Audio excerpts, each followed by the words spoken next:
Estos son los datos que nos ha proporcionado el doctor Jesús Castellanos en el Hospital Carlos MacGregor, y aquí tenemos un total de 56 pacientes, de esas 18 fallecidos, 8 de ellos fueron pérdidas.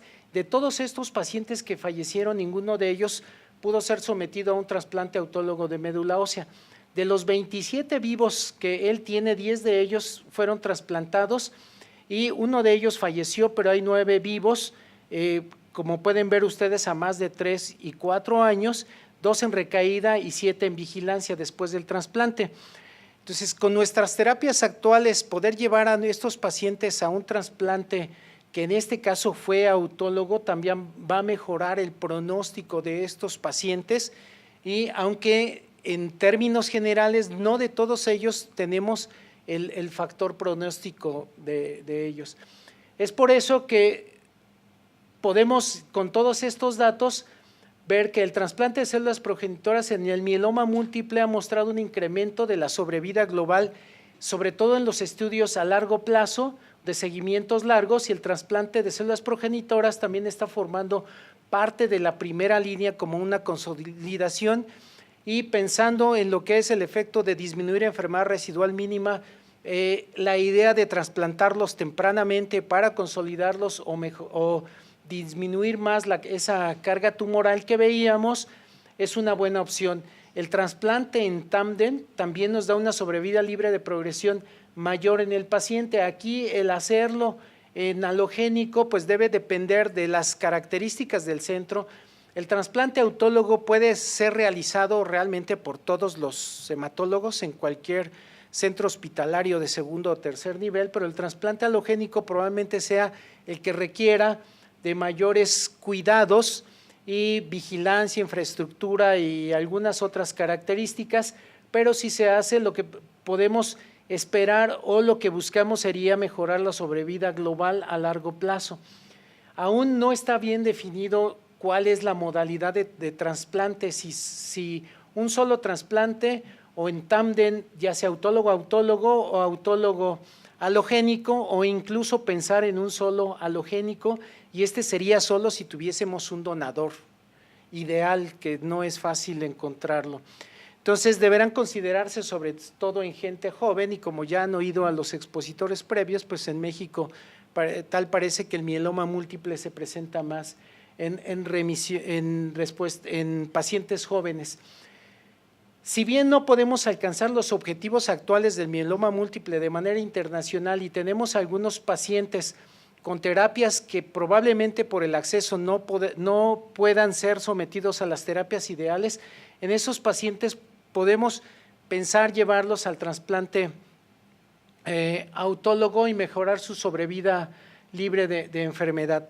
En esta gráfica les muestro, se toma como base, vean ustedes el 1, las terapias de melphalan, prednisona, talidomida, y a partir de esas hacia arriba o hacia abajo vemos lo que es la sobrevida libre de progresión en estos pacientes, donde si bien las terapias actuales nos están dando una protección o un pronóstico de una mejor sobrevida libre de progresión o una sobrevida libre de progresión más larga, si no tenemos estas terapias, debemos pensar en llevar a estos pacientes al trasplante autólogo y bien esperar también los resultados de los pacientes que han sido trasplantados con estas terapias actuales para poder finalmente tomar las conclusiones a largo plazo. No es fácil porque los tiempos son largos para poder esperar los resultados, pero pues debemos seguir haciéndolo. Bien, a pesar de los avances en las terapias actuales que todos quisiéramos, hay alguien que aquí se aferra a darles todo nuevo a los pacientes y aún así llora en varias ocasiones, porque no lo logra y la enfermedad es muy difícil. Si bien cuando no las tenemos disponibles, que en muchas de nuestras sociedades es de manera general, por la disponibilidad o las circunstancias sociales, el trasplante de células progenitoras hematopoyéticas temprano es una buena estrategia para estos pacientes. Si bien podemos hoy día lograr una cumbre o llegar a ciertos objetivos, puede ser algo muy padre, pero el regresar y no tener incidentes en el resto del camino, que sería como si fuera una metáfora en los pacientes, en ese mantenimiento y en esa sobrevida que esperemos sea larga, pues debemos seguir actuando con cuidado, con responsabilidad y pues hacer caso a los ensayos clínicos y sobre todo en nuestra población, que dicho sea de paso, del grupo que sea cooperativo de trabajo de mieloma múltiple en México, pues una buena oportunidad para poder seguir haciendo todos estos tipos de estudios y juntar nuestros resultados también en trasplante para poder obtener conclusiones de nuestra población en nuestras circunstancias. Muchas gracias. Pregunta la doctora Carla Espinosa, que nos está viendo en línea, para el doctor Gregorio Ignacio. ¿Hay algún lugar para el trasplante alogénico con las nuevas terapias? ¿Y cuál es la quimioterapia de inducción que elegiría en pacientes de alto riesgo? Bueno, no entendí muy bien la primera pregunta, pero si se refiere que, bueno, al trasplante alogénico, pues son muy pocos los centros que hoy día pueden realizar trasplante alogénico en México, y pues esto va a depender de la institución a la que pertenezcan, pero sí hay centros para hacer trasplantes alogénicos. Y si se refieren a la modalidad del acondicionamiento, pues hoy la gran mayoría estamos virando a hacer acondicionamientos en mieloma múltiple fuera de lo que son las dosis altas de Medfalán y prednisona, hacerlos con fludarabina y dosis menores de Medfalán. Y la segunda pregunta, no sé. ¿Cuál es la quimioterapia de inducción que elegiría en pacientes de alto riesgo? Bueno, depende de la institución en la que estemos, pero bueno, pues sería BTD o BTT y los que tienen lenidomida, pues también utilizar la lenidomida. Hoy en la gran mayoría de las instituciones pues no tenemos ni carfilzomib ni daratumumab.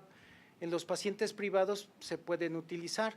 Ahora, como vieron en algunos de los ejemplos, ninguna de las terapias pues va a contraindicar de manera directa el trasplante y bueno, pensar que se logra una respuesta completa en el mieloma múltiple y no identificar enfermedad residual mínima tampoco es, no garantiza o no podemos saber cuánto tiempo le va a durar esa respuesta al paciente. Como han visto, podemos tener pacientes con recaídas muy rápidas en menos de 6 meses o en menos de un año, pero también, como no sabemos el tiempo que le va a durar la respuesta aún con las terapias o enfermedad residual mínima negativa, pues el trasplante de médula ósea es una opción para llevar aún a esos pacientes a hacerlos. Como ya habíamos dicho, pues los centros que se dedican a hacer trasplantes alogénicos, lo más importante es la selección del donador. Tener un donador adecuado en un paciente en buenas condiciones y en remisión completa, que en primera línea es lo mejor. Si es un paciente en recaída y que ya no tiene, probablemente pues hacer ya un haploidéntico o tener un donador no tan ideal, pudiera ser también una opción en esos pacientes, sobre todo en recaída y refractarios, en los que se puede intentar, pero de primera línea, pues sí tiene que ser un donador ideal. Muy bien, muchas gracias. Doctor Zárate. Gracias. Bueno, esta pregunta es en general para todo el panel y aprovechando la presencia de expertos en mieloma múltiple de varios centros. En relación al caso número 2, donde se establece por inmunofenotipo la presencia de células aberrantes, con un fenotipo que, si mal no recuerdo, 4 marcadores los consideraron como aberrantes. Después no hubo ningún seguimiento de medición de enfermedad mínima residual hasta la recaída, en donde ya hacen el panel completo de Euroflow, en donde hay 2 marcadores. Bueno, de hecho hay 4 marcadores que pueden servir como marcadores pronóstico, ¿no? La pregunta es en general, si todos los ensayos clínicos por los cuales se aprueban todos estos esquemas utilizan la enfermedad mínima residual para la medición de la respuesta y la evaluación temporal, precisamente para actuar antes de que se presente ya una franca recaída, ¿por qué no se está utilizando realmente como se debiera ya en la práctica clínica? Inclusive hasta en los hospitales y centros privados en donde se trabaja ya aplicando estas nuevas esquemas de nuevas drogas para el mieloma múltiple. Muchas gracias. Sí, esa es una situación que vivimos en la mayoría de los hospitales. Muy seguramente en hospitales públicos, pues parece un poco vergonzoso decirlo, pero es la verdad. Es falta de capacitación del personal, falta de un presupuesto adecuado, una dirección adecuada de los recursos, porque habemos instituciones que tenemos el